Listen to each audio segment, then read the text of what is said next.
Graças e paz, meus irmãos, boa noite. Vamos abrir a palavra de Deus no livro de Salmos mais uma vez, nessa oportunidade no Salmo de número 8.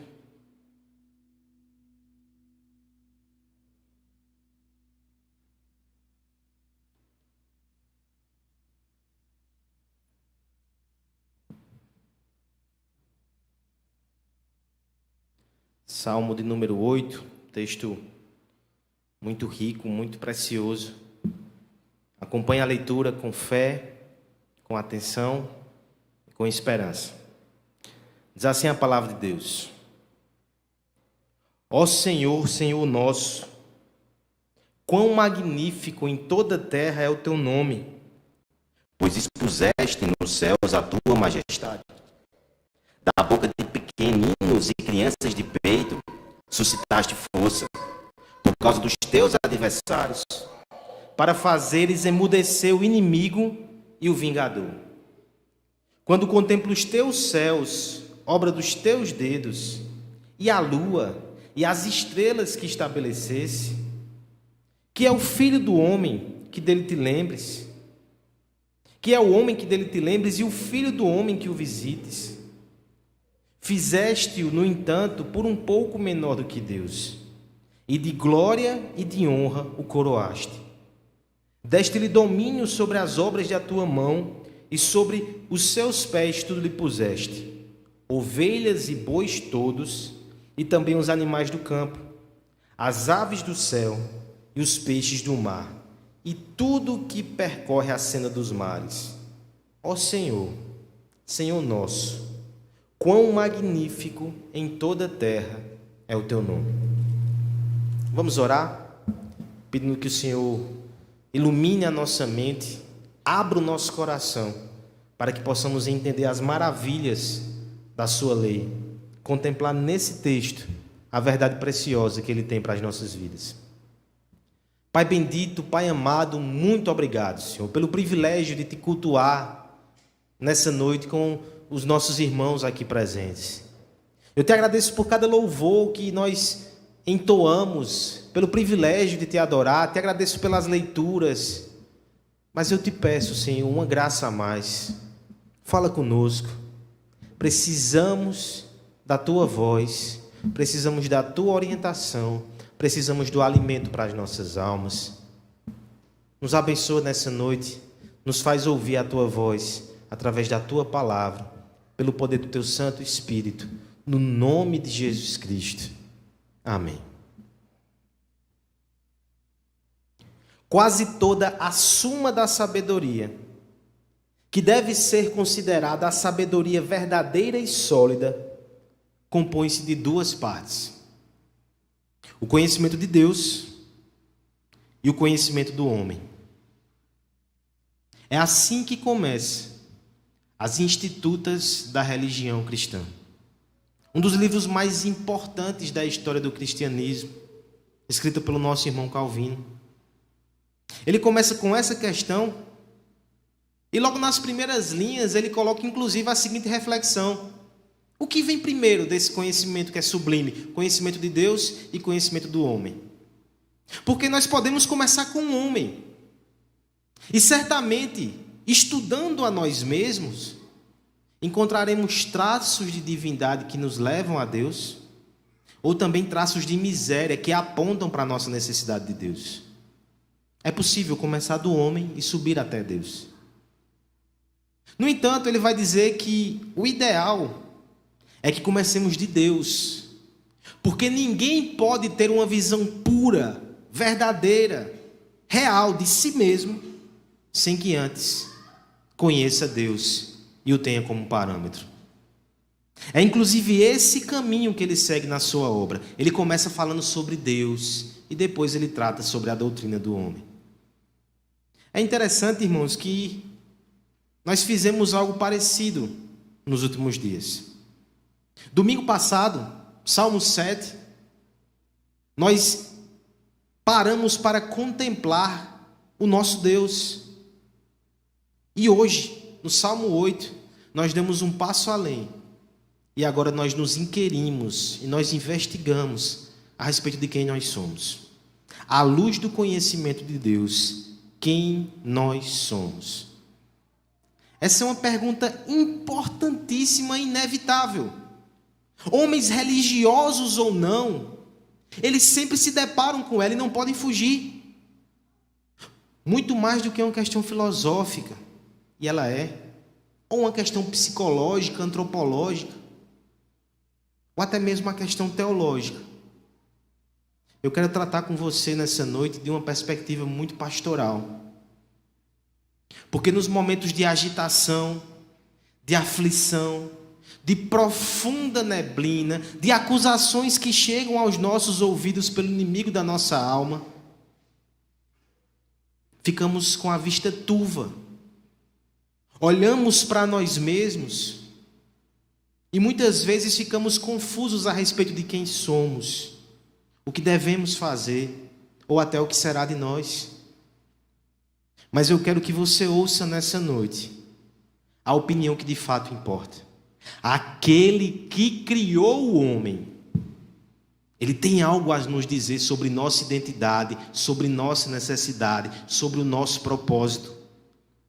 É Deus quem nos orienta e nos define. Ele faz isso nesse texto. 3 textos do Antigo Testamento, inclusive, são aqueles que têm essa pergunta de forma expressa. Jó capítulo 17, que é o homem. Salmo 144, que o presbítero André leu no início da liturgia, que é o homem. E o Salmo 8. Mas o Salmo 8 em especial, ele é colocado aqui de uma forma que atende muito à nossa necessidade. O salmista, ele vem se deparando com muitos confrontos. Nós temos acompanhado, domingo após domingo, desde o Salmo 3, uma sequência de lamentações. Muitas aflições. No meio disso tudo, então, nós temos um momento de serenidade. Deus, por sua palavra, traz luz ao coração do salmista e o lembra quem ele é. É interessante que o Salmo 7 fala sobre calúnias dos inimigos.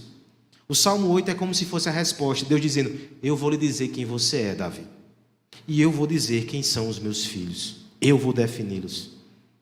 Mas não só clareza, o Salmo 8 também nos traz refrigério. Um antigo pregador do passado, comentando exatamente sobre ele, um salmo que vem depois de uma sequência de lamentos, ele vai dizer assim: depois de um calor intenso, o ideal é que possamos nos refrescar. Depois de enfrentar tempestades e chuvas fortes, como é bom contemplar o sol nascendo e brilhando. O Salmo 8, ele vem para trazer luz, refrigério e clareza, que é o homem. A partir desse texto, dessa poesia hebraica tão linda e tão profunda, irmãos, nós responderemos essa pergunta. E não só isso, nós olharemos para a nossa identidade e, além dela, contemplaremos também Jesus Cristo, o homem perfeito. Você sabe que esse texto vai terminar nele. Eu não vou lhe omitir essa informação. Que é o homem? O que na verdade somos? Nós veremos pelo menos 3 coisas. Versos 1 até o verso 4, nós veremos que o homem é inferior à divindade. Primeira coisa que devemos ter em mente. Depois dos versos 4 ao 5, nós veremos que o homem é superior ao restante da criação. E por fim, dos versos 6 até o verso 8, nós veremos que o homem é incumbido de uma missão. Inferior à divindade, superior ao restante da criação, incumbido de uma missão. Este é o homem. E veremos a partir de agora cada uma dessas verdades muito preciosas e importantes para nós. Versos 1 a 4, o homem é inferior à divindade. Peço que a igreja ajude com a leitura, a uma só voz. Ó Senhor,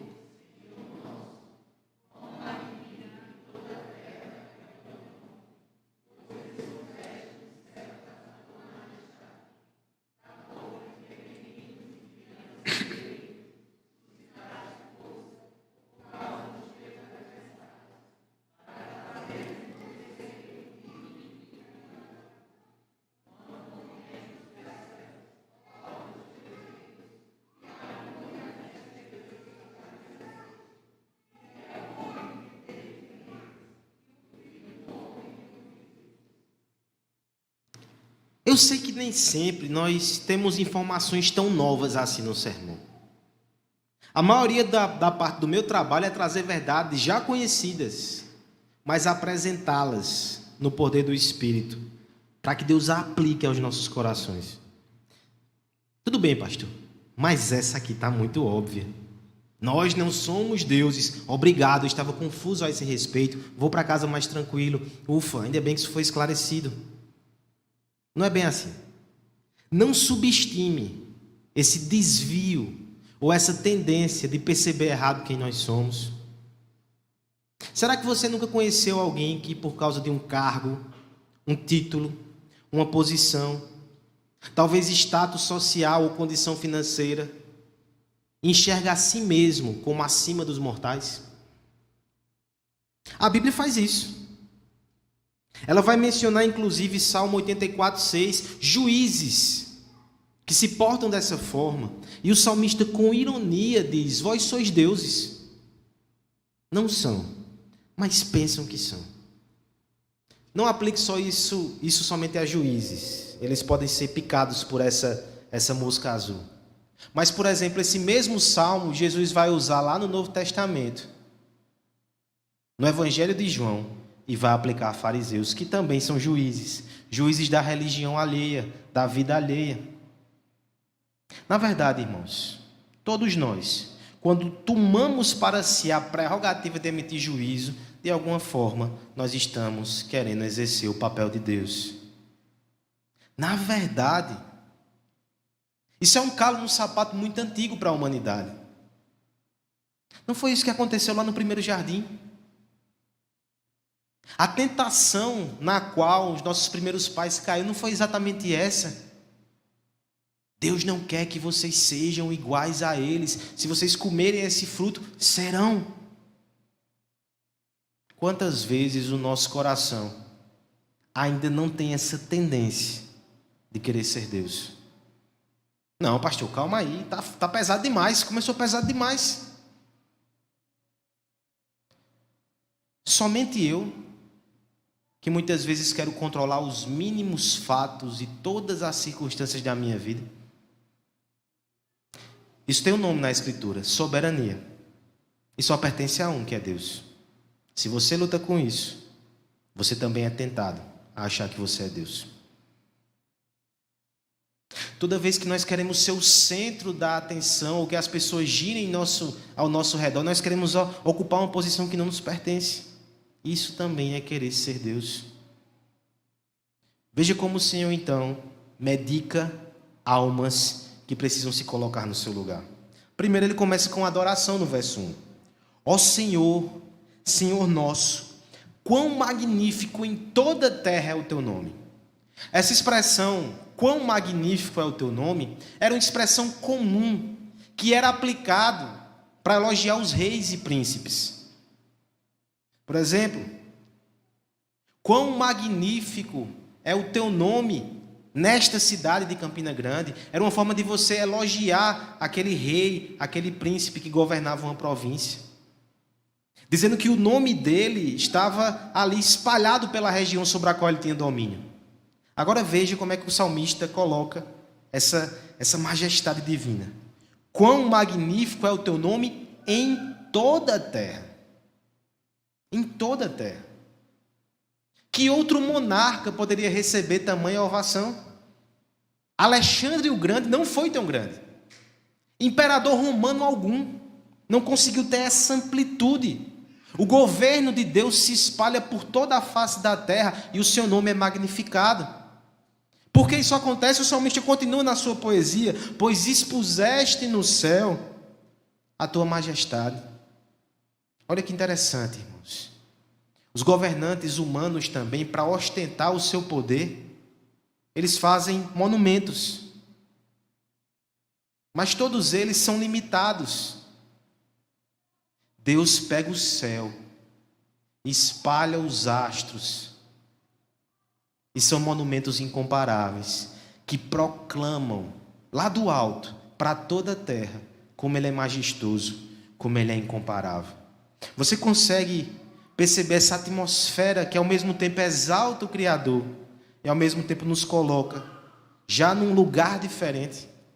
Então perceba que no verso 2, ele vai usar isso agora de forma mais combativa, até apologética, porque ele vai mencionar adversários. Esse Deus tão grandioso, tão magnífico, tem inimigos. Sabe como ele age com os seus inimigos? Verso 2. Da boca dos pequeninos. Aí você vai dizer, pequeninos como? 7, 8, 10. Ele vai reforçar, pequeninos e crianças de peito. Suscitaste força por causa dos teus adversários, para fazer emudecer o inimigo e o vingador. Tá, o que significa isso, pastor? Nos ajude. Podemos entender essa da boca do pequenino, das bocas dos pequeninos de algumas formas. Pode ser figurado. Há um princípio na palavra de Deus que ele usa os fracos para confundir os fortes. Isso é comum na palavra. Davi vivenciou isso, um pequenino que derrubou um gigante. Esse é um princípio bíblico. Mas nós podemos ver nesse texto também um cumprimento literal. Não poucas vezes na história Deus usa crianças para envergonhar governantes e poderosos. Alguns exemplos aqui só para ilustrar esse ponto. Um escocês de nome George Wishart, ele foi o tutor de John Knox, que fundou o presbiterianismo. Em determinado momento ele foi escorraçado e levado à praça pública. E ali, um capelão papista o acusou de heresia e de proferir doutrinas de demônios, porque defende a fé que nós professamos. No meio da multidão, uma criança se ergueu e disse: esse homem fala palavras que vêm de Deus. John Foxe, no livro dos Mártires, narra que a multidão ficou atônita e o próprio acusador se constrangeu porque uma criança disse coisas assim. Outro exemplo, George Whitefield, o avivalista, o pregador do avivamento. Havia lugares que ele não era tão bem recebido. Ele começava a pregar o evangelho, sua pregação de arrependimento, ele era recebido com pedras. Mas ele disse que mais de uma vez, quando as pedras vinham em sua direção, um cinturão de crianças se formava ao seu redor. E ficavam ali como barreira de proteção. E os inimigos jogavam as pedras no chão e deixavam que a pregação continuasse. A boca dos pequeninos emudece o vingador, envergonha o inimigo. Nós podemos entender esse texto até de forma profética. Mateus 21:16. O nosso rei, ele vai entrando pelas ruas de Jerusalém, os fariseus o rejeitam, o perseguem, não o louvam, mas as crianças balançam ramos de oliveira e dizem: Hosana, Hosana. E Cristo profere esse salmo e diz, está vendo aqui? As crianças emudecem os grandes e os poderosos. Em suma, irmãos, esse texto está nos mostrando que Deus é tão superior, tão poderoso, tão glorioso, que Ele prescinde até da força dos homens. Ele usa as coisas menores dessa terra. A sua glória é suficiente, a sua majestade é incontestável. Os inimigos não podem fazer nada, crianças os constrangem. Esse é o nosso Deus. Majestade no céu, inimigos emudecidos. E nós? E o seu povo? Como é que ficamos diante dele? Essa é a reflexão seguinte do salmista no verso 3. Quando contemplo os teus céus, obra dos teus dedos, e a lua e as estrelas que estabelecesse. Então ele está tendo aquele momento transcendental, né? Ele olha para o céu estrelado, ele menciona a lua, então você pode inferir aí, né, com seu raciocínio que trata-se da noite. Ele começa a contemplar essa grandeza, meditar nessa majestade. Olha a conclusão que ele chega. Olha a indagação que ele faz. Que é o homem que dele te lembres? E o filho do homem que o visites?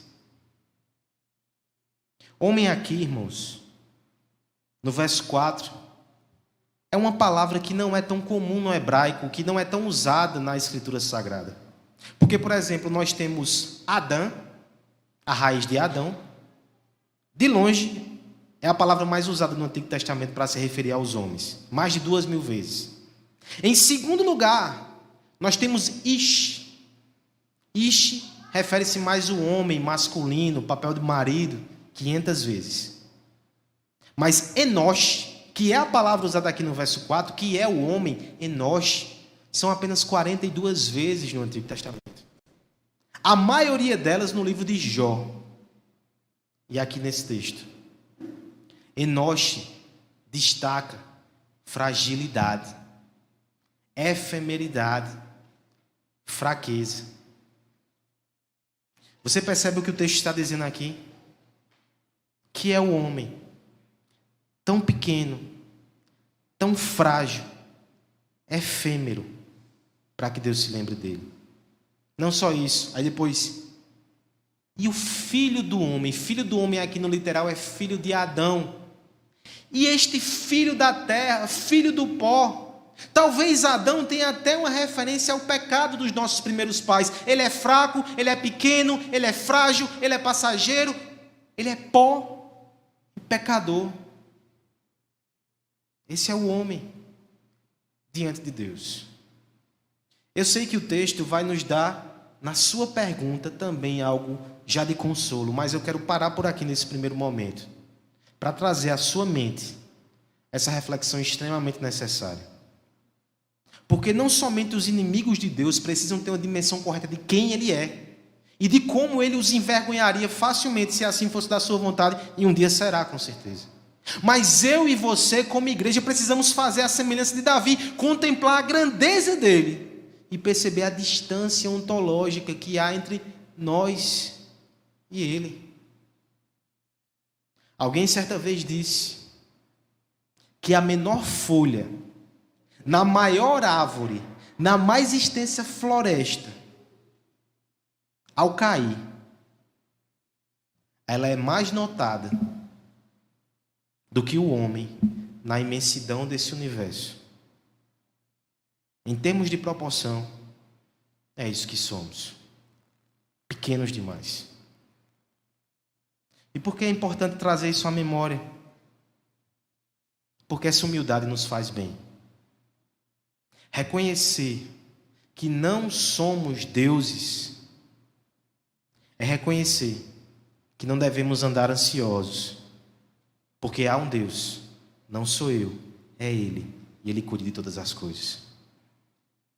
Reconhecer que há um só Deus e que não sou eu, me ajuda a não ficar também demasiadamente preocupado em ser o centro das atenções. Que Ele seja. Eu sou pó, eu sou passageiro, eu sou pequeno, eu sou frágil. Mas acima de tudo, reconhecer que eu não sou Deus e Ele é, direciona a nossa adoração. Porque quando essa distância entre Deus e o homem é salientada, mais impressionante se torna o caminho que Ele fez até nós. Porque este Deus, tão majestoso, tão louvável, Ele não somente aceita o louvor dos lábios das crianças, Ele também se fez criança, criança de colo, e andou entre nós. Esse é o mistério da encarnação. Deus se fez criança, Deus se fez Enosh, frágil, efêmero, passageiro. Deus se fez filho de Adão, para que nós fôssemos feitos filhos de Deus nele. A grandiosidade do Deus que preenche o céu com a sua majestade, ela foi encapsulada num corpo pequeno e frágil, nos recônditos da terra. O resplendor daquele que ofusca o brilho do sol reluziu no sorriso simples de uma criança, manifestando graça e verdade. Tamanha obra, ela permanece oculta ainda para os olhos de muitos, aqueles que se julgam poderosos, aqueles que se julgam grandes, mas estes serão emudecidos, e Deus não deixa o seu Redentor sem louvor. Tem crianças que o adoram, e nós precisamos ser como crianças para contemplar a beleza desse Redentor, a glória desse Salvador. É como crianças que nós nos colocamos no nosso lugar e recebemos o abraço que nos foi dado na manjedoura. e que conquistou a nossa salvação na cruz do Calvário. Você não é Deus, eu não sou Deus, mas Deus fez-se homem para nos salvar. Louvado e exaltado seja o nosso Senhor Jesus Cristo. Essa é a primeira verdade do texto. O homem é inferior à divindade. Mas já caminhamos para o segundo aspecto. O homem é superior ao restante da criação. Versos 4 e 5, peço a cooperação da igreja mais uma vez. Vamos ler todos juntos? Que é o homem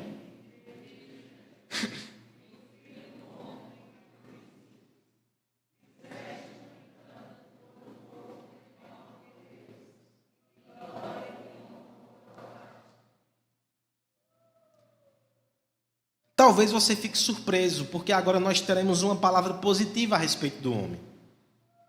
E alguns dirão, numa igreja reformada, pastor, a gente está acostumado aqui a ver o homem ser moído, classificado como pecador, depravado que ele é, miserável pecador. Sim, irmãos, esse é um aspecto da verdade. Mas a teologia reformada, que baseia-se na Escritura, ela não começa com a queda. Ela começa com a bondade da criação original de Deus. E esse texto faz referência a isso. Primeiro, voltemos ao verso 4 e contemplemos o outro lado da pergunta do salmista. Porque aqui já tem afeto e cuidado impressionante. Verso 4, que é o homem que dele te lembres. Se nós pegássemos a história da humanidade e fizéssemos uma longa linha do tempo, a nossa vida seria um pontinho minúsculo ali, que é o homem. Mas Deus lembra do homem. Deus, que é eterno, volve-se o seu olhar de afeto em nossa direção, nos ouve, nos escuta e nos guarda em seu coração. Isso é muito precioso, irmãos. Em tempos como esse, de doença, de enfermidade, que nos lembra como somos frágeis, é bom lembrar que Deus ouve. É bom lembrar que Deus lembra. Que é o homem para que dele te lembres. Tem mais. E o filho do homem para que o visites, pecador, pó que se rebela, deveria ser expulso da presença de Deus, mas Deus vem ao nosso encontro desde o jardim do Éden. A Bíblia está cheia de visitações divinas. Deus vem ao nosso encontro. Isso é muita misericórdia, isso é muita graça. É como disse Tim Keller a partir desse texto: o universo revela a glória e a grandeza de Deus. E diante desse quadro tão majestoso, nós, seres humanos, somos apenas grão de poeira na vastidão. Físicos dizem isso, filósofos dizem isso. E o teólogo complementa: fisicamente, sim, somos pequenos, somos um pó. Mas teologicamente a Bíblia revela que nós estamos na mente e no coração de Deus. Ele se importa e Ele vê. Depois dessa informação tão chocante, nós temos a descrição no verso 5 desse homem na sua formação. O primeiro Adão sendo formado aqui, e nós contemplamos como um lampejo o segundo Adão também nessa cena. Mas primeiro, olha o início de tudo. Fizeste-o, no entanto, por um pouco menor do que Deus, e de glória e de honra o coroaste. Você tem dificuldade com esse texto? Como assim um pouco menor do que Deus? Não estava descrevendo Deus como tão distante, tão grande, como agora assim a gente está quase pertinho ali de Deus? Será que isso não se refere só a Cristo? Deixa eu tentar lançar luz sobre essa questão. Mas antes vou trazer até uma polêmica. Se você reparou no texto que o presbítero André leu, no Novo Testamento, em Hebreus 2, quando é narrada essa passagem novamente, lá diz assim: e o fizeste um pouco menor do que anjos. E agora? Quem está certo? Davi ou o autor de Hebreus no Novo Testamento? Ambos, irmãos. A palavra Elohim usada aqui 95% das vezes que aparece no Antigo Testamento é Deus. Mas ela pode ser traduzida também, e é em outras passagens, como seres celestiais. E o autor de Hebreus vai nos explicar que este é o sentido aqui. Deus aqui foi traduzido como sinal dessa outro tipo de criação que é celestial, que é espiritual, e o homem ficou só um pouco abaixo disso. Na verdade, um teólogo do Antigo Testamento vai dizer que fizeste-nos, ou fizeste um pouco abaixo dos anjos, é somente outra forma daquela famosa expressão tão conhecida: fez o homem à sua imagem e semelhança. Só isso. Só isso não. Reveste-se de muita importância. Entre todos os seres, somente o homem ocupa essa posição. Se Deus é incomparável na sua glória, na sua grandeza, no seu papel de rei, ao colocar Adão como vice-governante da criação, isso reveste-se de uma importância que não pode ser mensurada. Por isso que o texto vai dizer: o coroou de glória e honra. A humanidade foi honrada por Deus na sua criação e também na sua escolha para esse papel divino de governar a criação. Voltemos para as nossas indagações a respeito do nosso tamanho. Inegavelmente nós somos pozinho, nós somos pequenos, alguns menores do que os outros, inclusive. Falo isso com experiência de vida. Mas as coisas, elas não são medidas somente pelo seu tamanho. Um cristalzinho pequeno, ele tem um valor infinitamente maior do que uma montanha de pedras. Nós, mesmo pequenos, temos um valor muito significativo. Não por nada em nós mesmos, mas porque Deus colocou a sua imagem em nós. Eis o homem. E esse rastro de dignidade, ele deve ser valorizado por todos nós. Porque, preste atenção no que acontece no nosso mundo e no nosso tempo.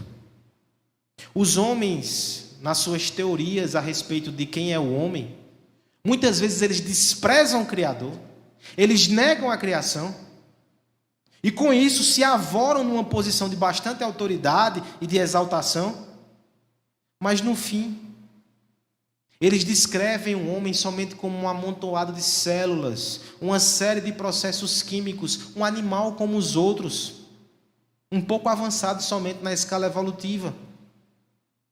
Pareciam exaltar o homem, mas no final o lançam numa cova de desespero, ausência de significado, de propósito. Perde-se a dignidade humana, que é o homem. É um animal racional. Grande coisa.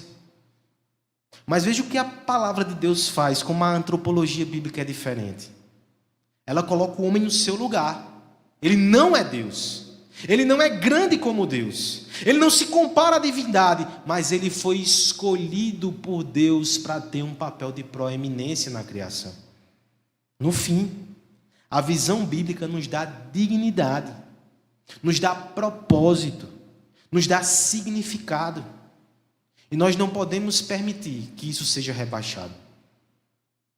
Joel Bick faz um alerta muito severo a partir desse texto. Ele vai mencionar um tipo de ambientalismo radical, que muitas vezes, no afã de proteger a criação, que é o nosso dever e obrigação, enxerga o homem como uma praga que deve ser eliminada.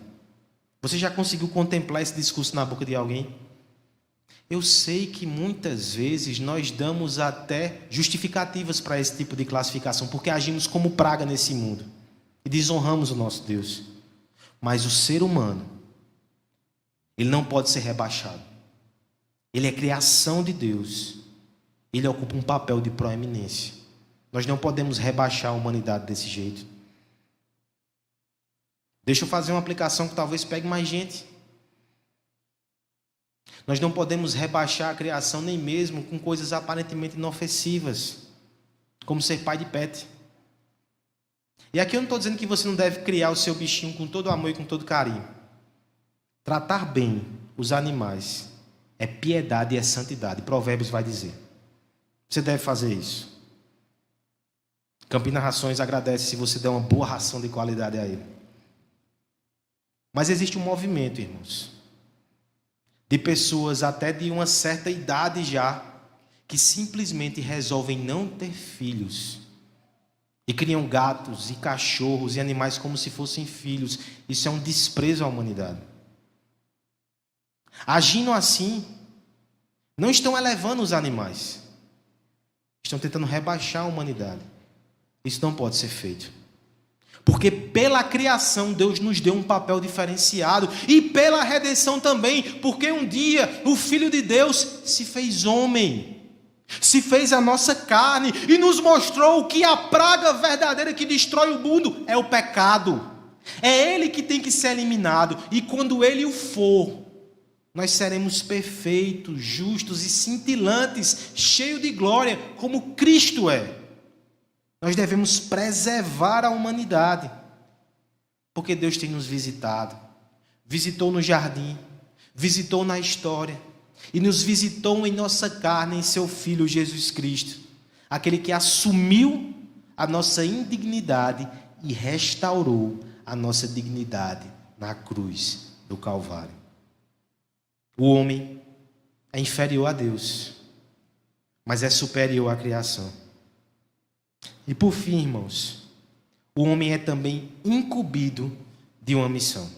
Vamos ler os versos 6 a 9 para encerrar o nosso texto nessa noite. Deste-lhe domínio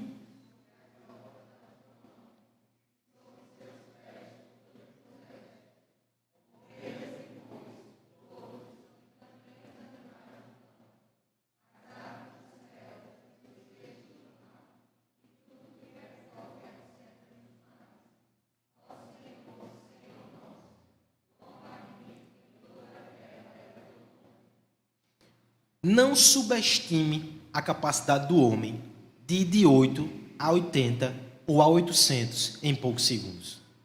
Porque no texto ele pode começar sendo humilhado, mas depois dá um pouquinho de atenção, um pouquinho de moral a ele, um pouquinho não, boa atenção, é capaz então dele pegar essa coroa e dizer, não, então Deus me colocou como regente da criação, deixa que eu vou fazer tudo do meu jeito aqui, e se tornar a opressão no mundo criado. Mas o Senhor não permite que a gente conclua equivocadamente que essa é a nossa identidade.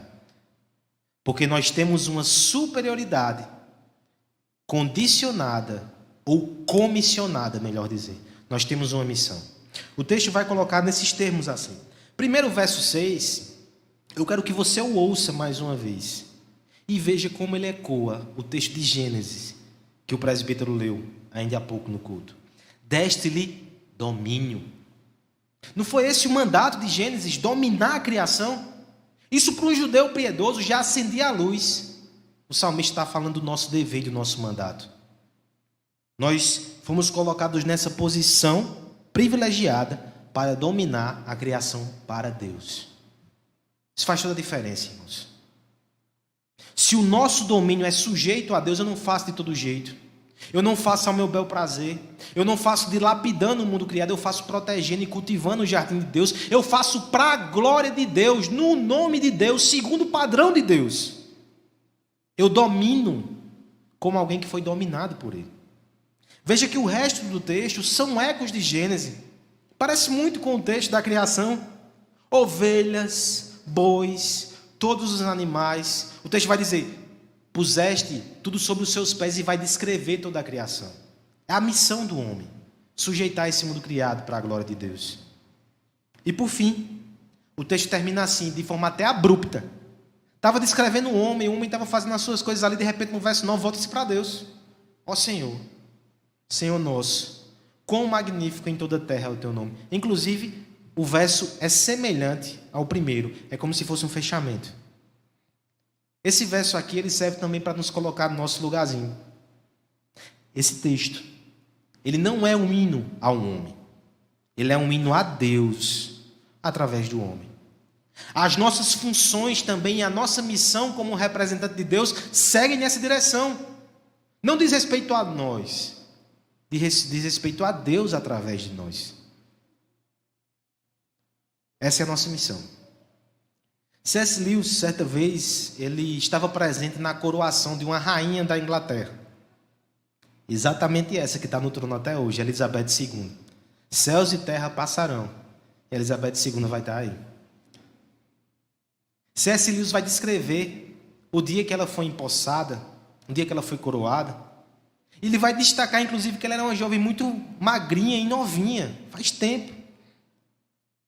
Ele vai narrar algo muito interessante desse escrito. Ele vai dizer assim: a pressão daquela enorme coroa, naquela cabeça tão pequena, tão frágil e tão jovem, é um símbolo da situação de todos os homens. Deus chamou a humanidade para ser sua vice-governadora de toda a terra. Se você for assistir a série da Netflix, que mostra exatamente a coroação e todo esse processo, se você sentir aquele peso no coração, meu Deus, é só uma menina, ela vai ser responsável pelo Império Britânico. Quando terminar, olhe para si mesmo e entenda que Deus também lhe chamou com uma missão muito maior e muito mais grandiosa. Nós somos representantes de Deus nesse mundo. Essa é a missão que dá propósito, significado ao nosso amanhã. Nós sairemos por essa porta e nós não seremos somente uma peça na engrenagem econômica e social do nosso país. Nós seremos representantes de Deus. Nós não trabalharemos somente para um patrão ou somente para um cliente, se somos o nosso próprio patrão. Nós trabalharemos para o Rei, no nome do Rei, representando esse Rei, e isso é ser homem, isso é ser humano, isso é a humanidade que Deus fez para que fôssemos imagem dele. Nós cuidaremos da nossa família, cuidaremos da nossa casa, abençoaremos pessoas e o faremos em nome do Rei. Nós somos intendentes do Criador. Nossa identidade está vinculada ao privilégio incomparável de sermos mãos de Deus no mundo de aflição.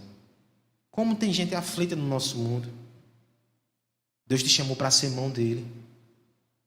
Nós estamos aqui nessa terra como presença santificadora de Deus em um mundo de injustiça. Nós estamos aqui para ser um retrato humilde, mas fiel daquilo que Ele é, daquilo que Ele faz. Isso é a humanidade. Nós fomos comissionados para refletir a sua bondade, vocacionados para refletir a sua justiça, chamados para ser imagem de Deus. É isso que nós somos. Mas é isso que realmente nós temos sido? Sendo bem sincero, olhando para os homens, nós enxergamos isso. Olhamos para nós e enxergamos esse domínio. A Escritura tem um texto que machuca com verdade, quase que de forma irônica. Tiago, capítulo 3, versos 7 e 8, ele descreve quase que um retrato da criação. Ele diz assim: toda espécie de animais, aves, répteis e criaturas do mar doma-se e é domado pela espécie humana, mandato cultural. Porém, ninguém consegue domar a sua própria língua. Nós somos péssimos dominadores. Quinta-feira a gente veio aqui com o presbítero Aloísio. A gente não doma nem o nosso coração. A gente não doma as nossas mãos. Olha o mundo como está. Onde estão as imagens de Deus que deveriam cuidar desse mundo? Que somos nós. Um comentarista olhando para esse texto foi até ácido dizendo assim: disse-á que esse salmo exagera. Porque quando olhamos em nosso entorno, nossa observação nos devolve um homem muito distante da condição divina e bastante próximo das feras, com pouca dignidade, com pouco senhorio. O que Deus fez, o homem desfez, e os astros giram indiferentes a essa tragédia. Mas calma, irmãos. Não olhe assim, porque isso não é toda a verdade. O céu não está indiferente a essa tragédia. O que o homem desfez, Deus refez na pessoa do seu Filho Jesus Cristo. Se nós pegamos a nossa comissão e nós a abandonamos e desonramos esse chamado privilegiado, Deus se fez homem, Ele pegou o bastão, e Ele disse: eu serei o homem perfeito. E por um tempo se tornou menor do que os anjos, para nos elevar a uma categoria celestial novamente, como filhos redimidos de Deus. E é Ele que sujeitará todas as coisas debaixo dos seus pés. Efésios 1:22 diz que Deus está sujeitando todas as coisas aos pés de Cristo, o homem perfeito. E tem mais, irmãos. Jesus Cristo não é somente o homem perfeito, Ele é o aperfeiçoador de uma nova humanidade. Ele está recriando o seu povo, Ele não está fazendo homens e mulheres de novo que refletem a imagem de Deus nesse mundo. Em Adão estava tudo perdido, em Cristo tudo está sendo refeito para a glória de Deus. A suma de todo o conhecimento, que é sólido e verdadeiro, consiste em duas partes: o conhecimento de Deus, o conhecimento do homem. E em Jesus Cristo, essas duas partes se tocam. Porque eu, ao olhar para Ele, eu conheço quem é Deus. Vejo o Filho, Ele revela o Pai. Mas ao olhar para Jesus Cristo, eu conheço também quem eu sou de verdade. Porque eu não sou a distorção que o pecado me fez. Eu não sou os conceitos errados que o mundo tenta imprimir sobre mim. Eu sou aquilo que Cristo é, o homem perfeito. Um dia eu serei como Ele é. Cristo é o conhecimento de Deus para nós. E Cristo é o conhecimento da humanidade perfeita para nós também. Em Cristo nós temos tudo. Ele é a nossa salvação. Ele é a nossa esperança. Ele é o nosso conhecimento.